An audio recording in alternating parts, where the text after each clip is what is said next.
Hi ladies and gentlemen, it's actually June 2nd, and I wanted to just put this preliminary in the video so that you'll know, okay, I know the sound is bad. I'm out in the wind in a lot of this at the Bundy Ranch and other places, and I apologize for that, but understand it's the images more than anything I want you to see, and what conversation, what dialogue you can hear. The important parts I think are there. You might have to strain a little bit, but please understand that I just think that this is important to get up. I apologize for not having the type of microphone on the camera that would allow me to put a windsock on it and that kind of thing, but you know, with what I do, I don't have the ability to bring a lot of equipment with me, and I really count on small portable cameras that I can use because, like I say, it's more important to get the information as best I can. What this is about, Pete Santilli called me up and said that they were doing a documentary.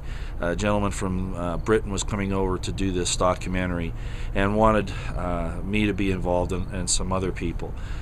So went back to Bunkerville, and that's what this is about. This is going to give you some of that information about that coming up. What I don't give in the video is the trailer.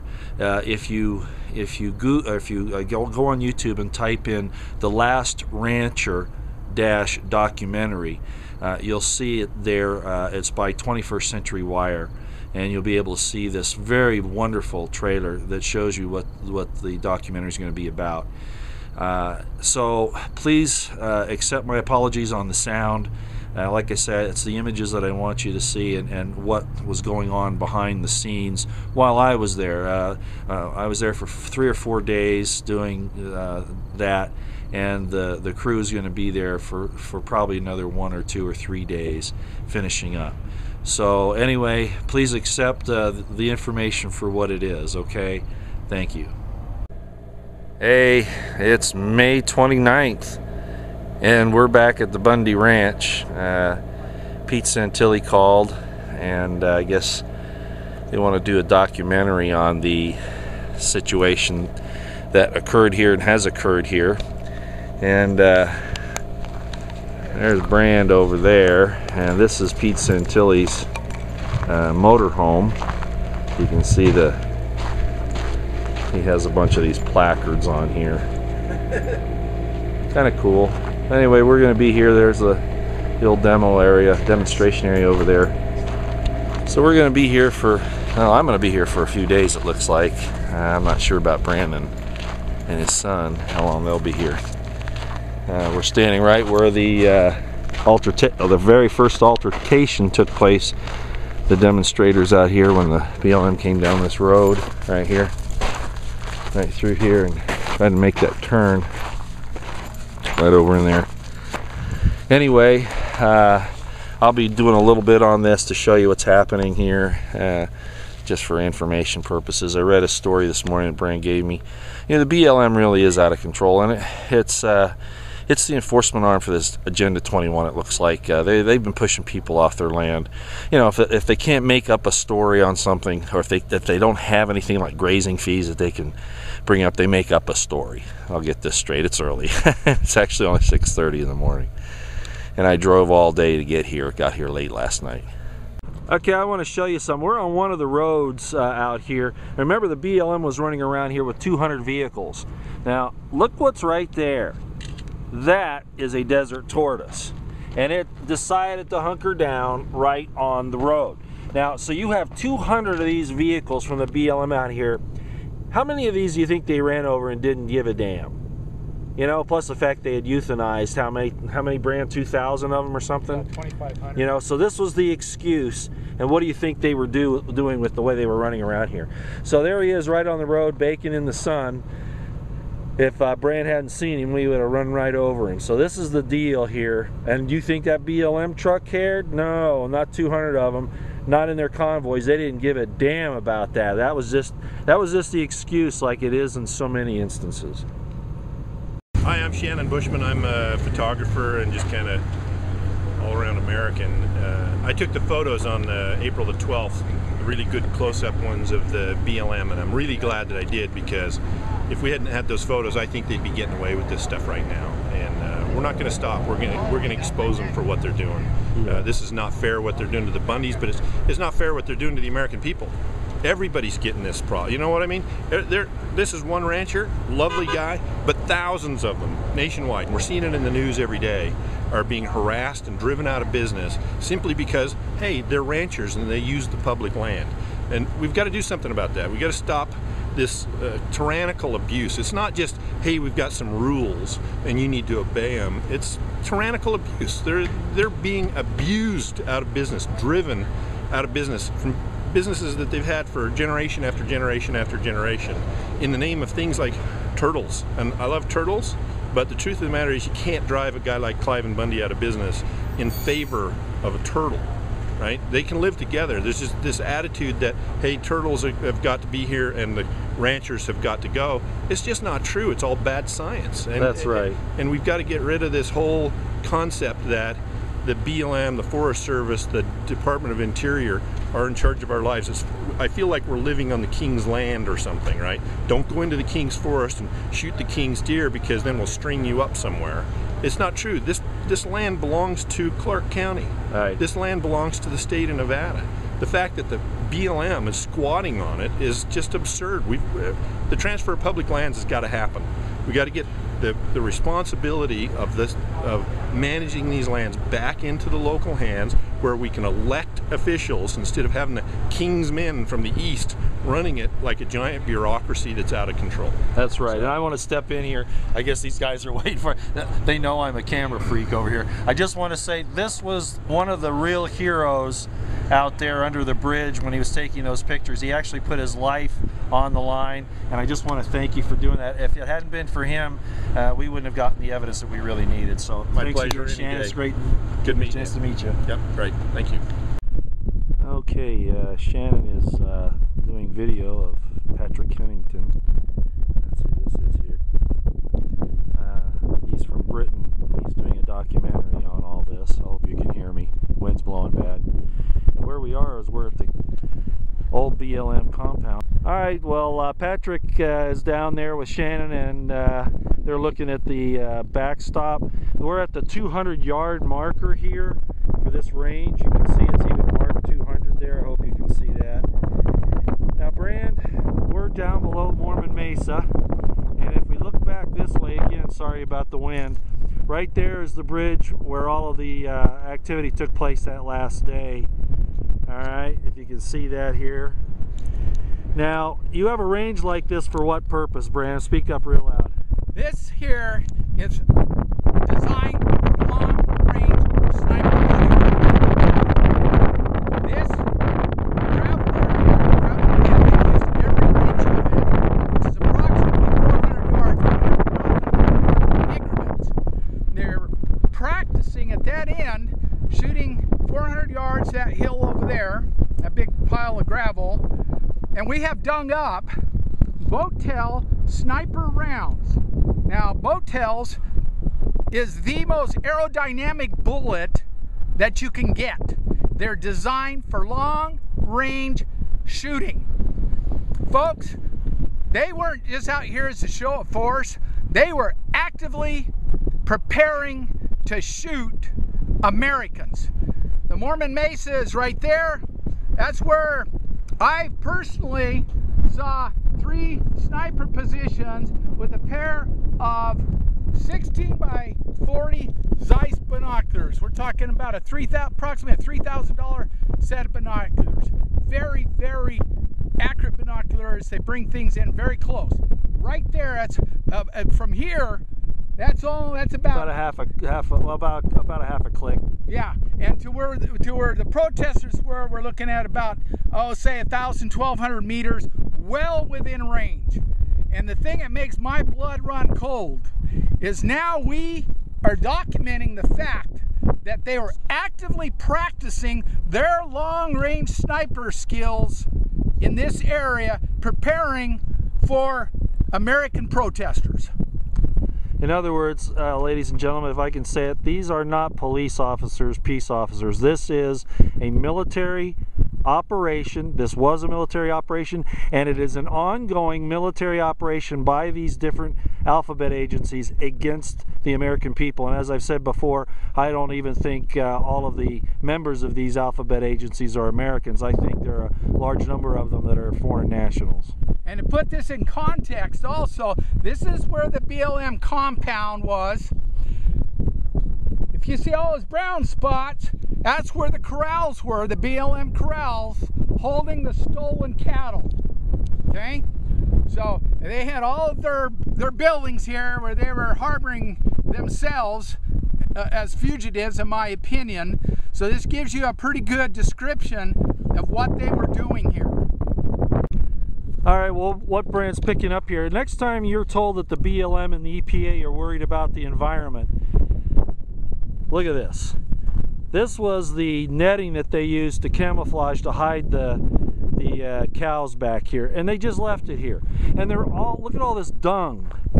I mean, there's tons of, now again, okay, this is biodegradable, but the point is, well, this is probably biodegradable as well, but it's at least, at the very minimum, littering. So these guys should be fined whatever the standard littering fee is, you know, under the state. Yeah, if you get caught throwing a cigarette out the window, you're looking at a, what, a $200 fine? Yeah. Okay?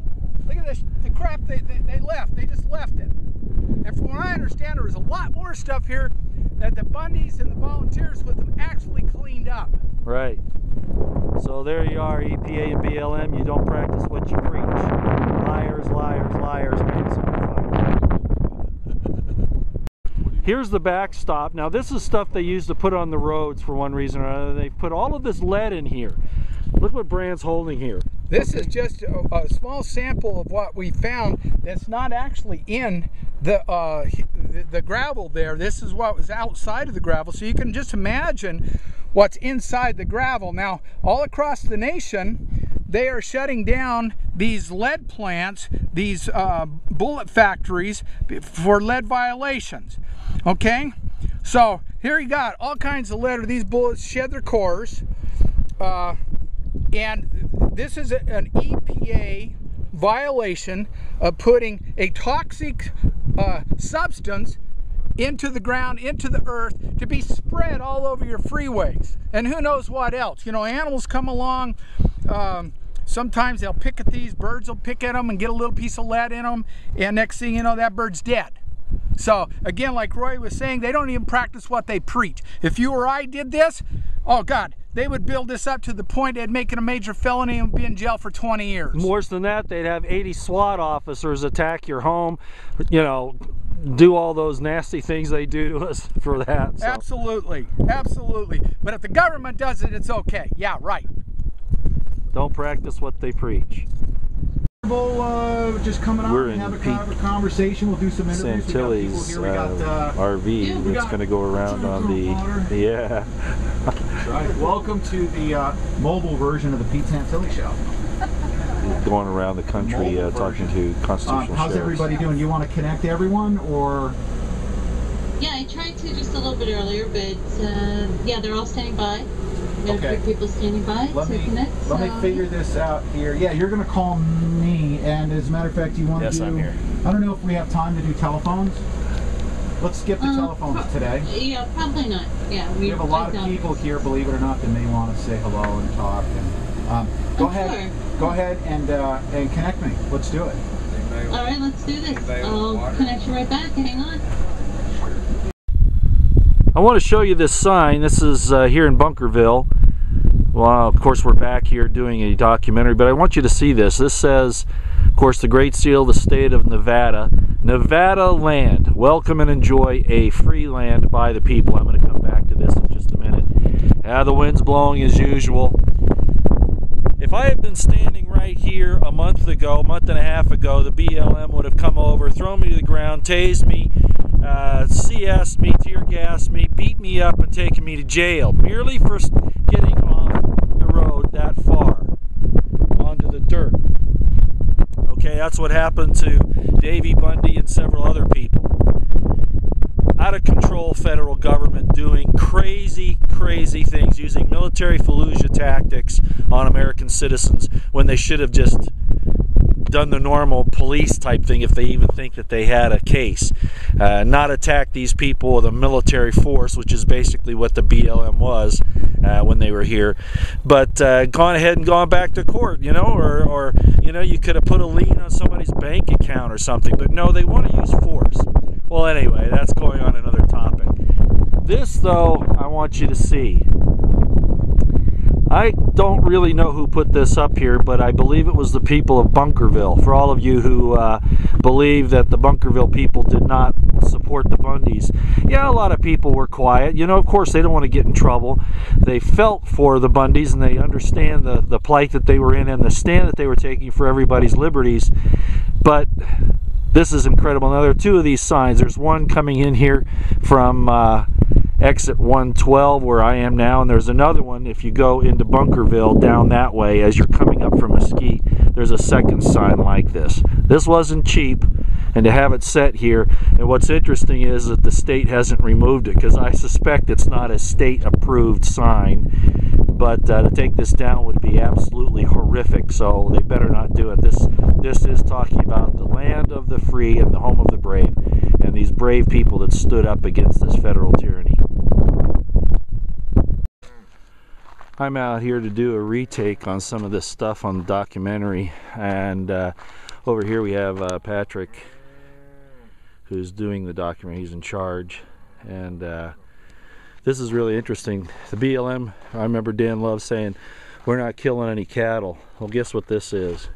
This is a mass grave. They were killing cattle. They have killed cattle out on the range back over there. If nothing else, and a couple of bulls that were shot, at least one that I know of. And of course the calves were left out there to die. But here's a mass grave here, obviously. And if you don't believe that, look over here. This is the Bundys dug these up. You need to see this. So there are your beef prices, ladies and gentlemen, right there. That's why your beef prices are going up, and the BLM's attacking your food supply. See the bullet hole in the back of that one's skull? Yep, sure do. Look at that. Am I in your way, Patrick? No. Do you think this is a violation of EPA? Oh, sure. Yeah. Well, it's the decomposition, but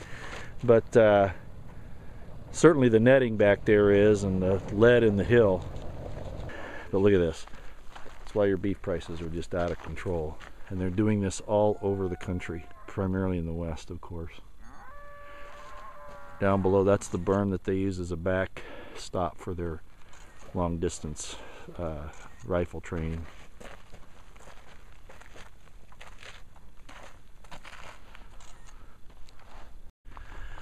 I want to point out where this grave is. No one from the highway could see it. It's hidden down inside this little depression. So nobody's going to see this unless you're like that observation post that they had up on Mormon Mesa. So this is hidden from view of anybody, unless you could do a flyover. And guess what? It became a no-fly zone after the Bundys flew over this to get an indication of what they had as far as where the cattle were. So this is deliberate intent to conceal a crime.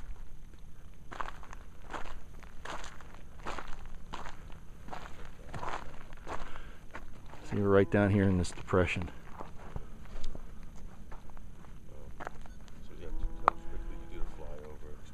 So what you gonna do, FBI? You gonna come after him? Federal officers committing crimes. The day of my arrival, a news agency. I don't know if you can see that, but this is the 500 yard, or well, I think they marked it off in yards rather than meters, 500 yard marker, and this is looking back towards that backstop for the rounds when they hit. That's the target right there. So here we are at 500. That's half the distance. Now we're going to go another 500 yards up to that mesa up there, and that's where the 1,000 yard marker is up on that hill. They didn't actually mark it. It's a concrete slab, but it's pretty obvious that that's the spot. This is the 700 yard marker, and here we are looking back again at the targets. Actually the target, Here is the 800-yard marker. Looking back down again and going right back up. This is the 900-yard marker, and as you can see, we're less than a quarter mile from I-15 right there. Okay, and this is the view again. Down where the bridge is, where the final confrontation took place. And we're going to go back another 100 yards to the 1,000-yard marker. And here we are at the 1,000-yard slab. Very close to the freeway. 900-yard marker was just back there. You can't quite see it with this camera. There you are. And Pete, it's Antilles Trader again. Michelle Fiore's here and some other people. I just want to go through and show everybody here. Senator from Gainesville, Georgia, what happened to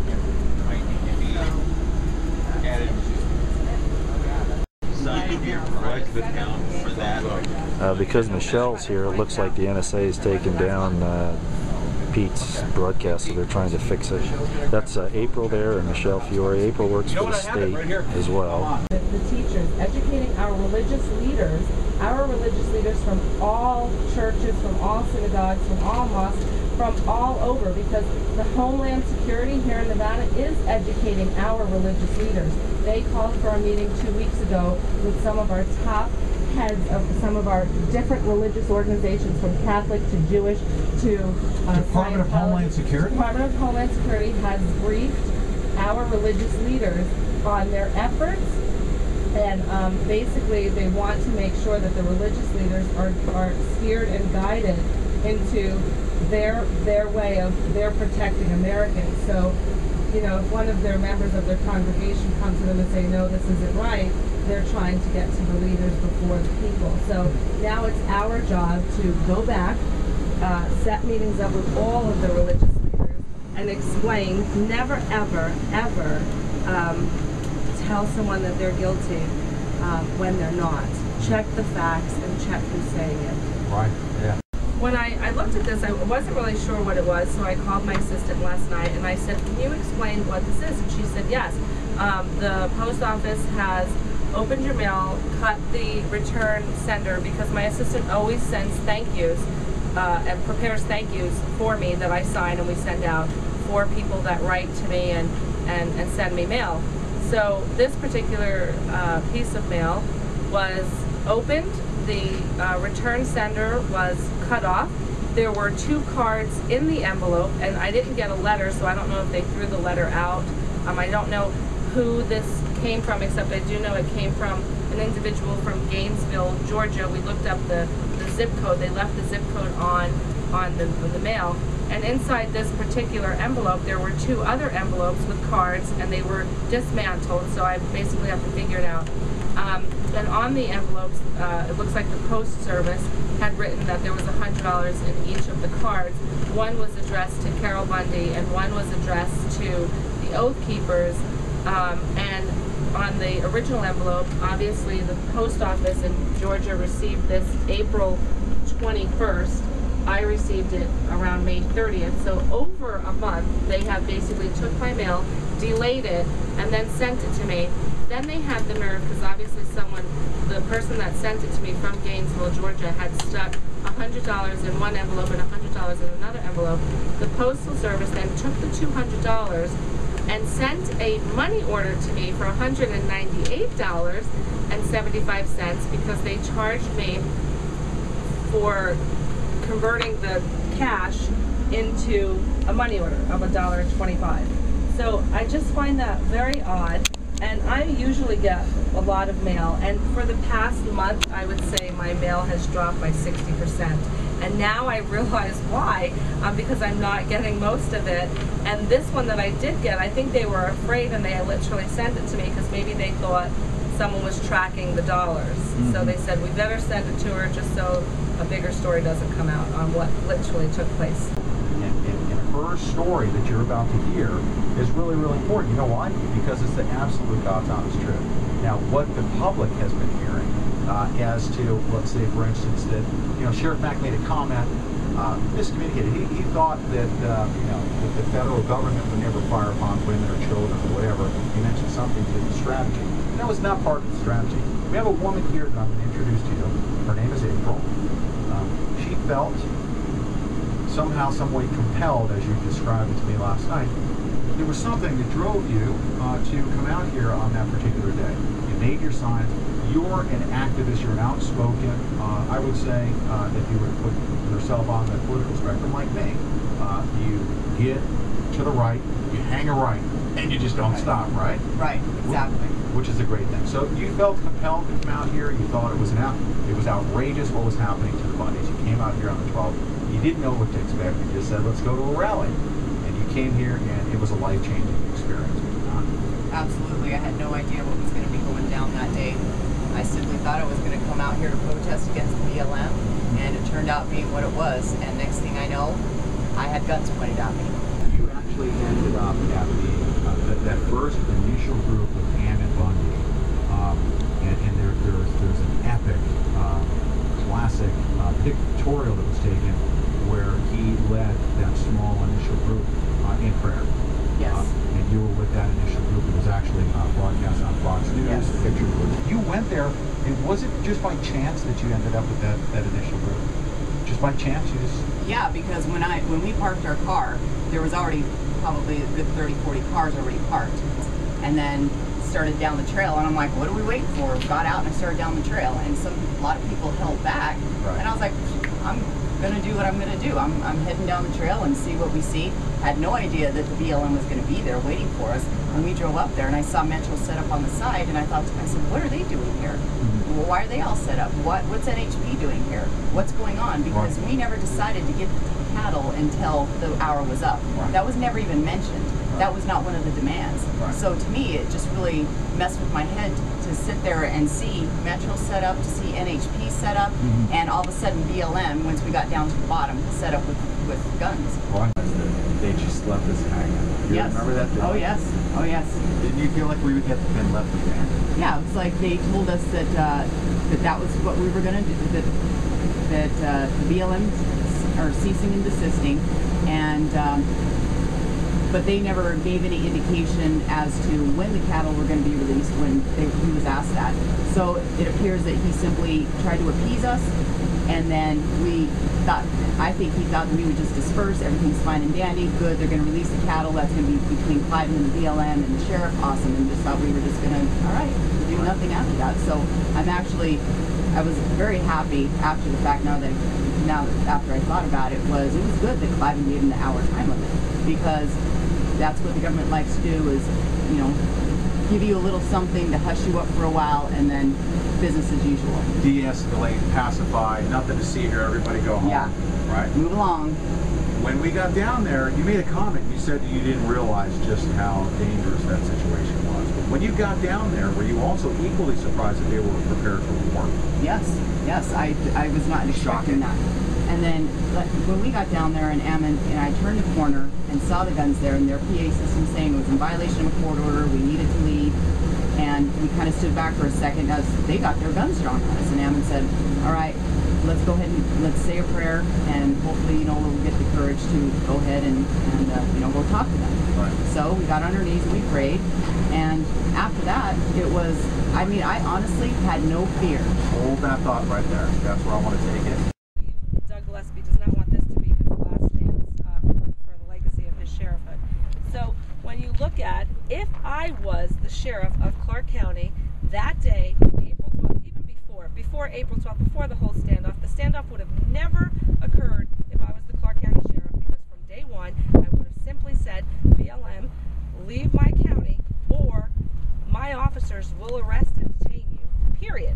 I'm not going to go along with their little Homeland Security plan and get all of my police agencies, from Metro to Homeland Security to the Rangers to the BLM to the Nevada Highway Patrol. I'm not going to pull my police agency resources in order against my people, against the people that elected me to this office. It is that important that the people of Nevada and the people across America understand what their electeds are supposed to do and vote the right ones in. And don't be fooled by propaganda and media and mail pieces.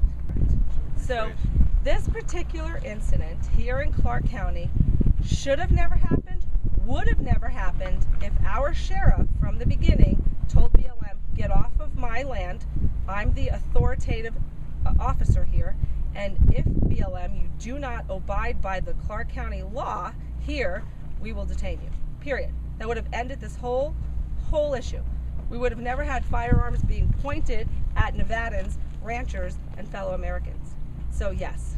You know, I have to tell you, someone who in my mind thinks that I'm fearless, every time I drive out here to Bunkerville, and now even in my own home, because there's definitely different things that have been happening, the day that we were out here giving a speech, that Saturday, April 12th, I stood on that stage and I could not help but scope all of the lands looking for someone looking at me. And of course, I can't see that far away, especially being on a stage.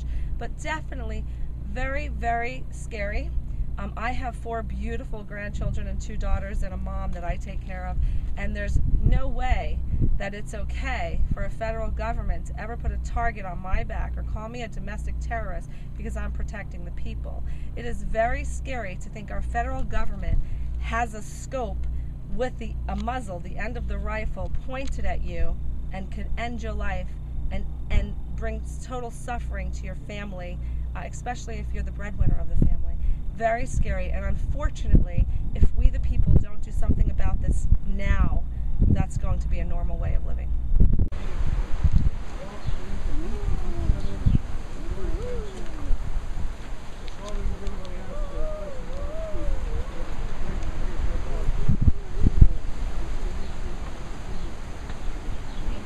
Amen.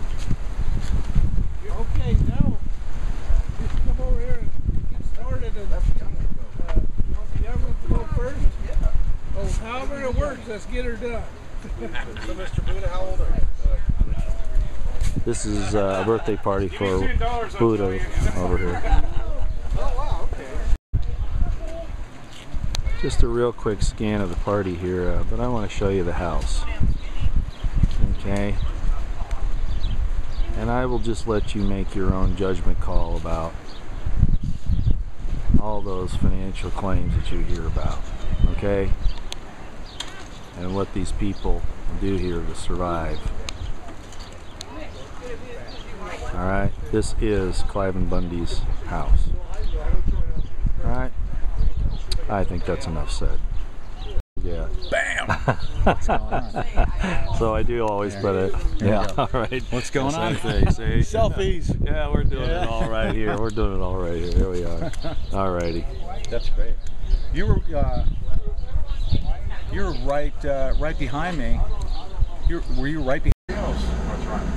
This is Jay Red here. He is the son of Dr. Red from Landing, Utah, that Daniel Love of the BLM SWAT team raided about 5 years ago over a very small artifact worth about $50 to $75 that the government falsely claimed was worth $1,000. And the good doctor couldn't handle it and died as a result. So they're going to interview him here right now as part of this ongoing documentary on the Bundy Ranch and the BLM's abuse of power.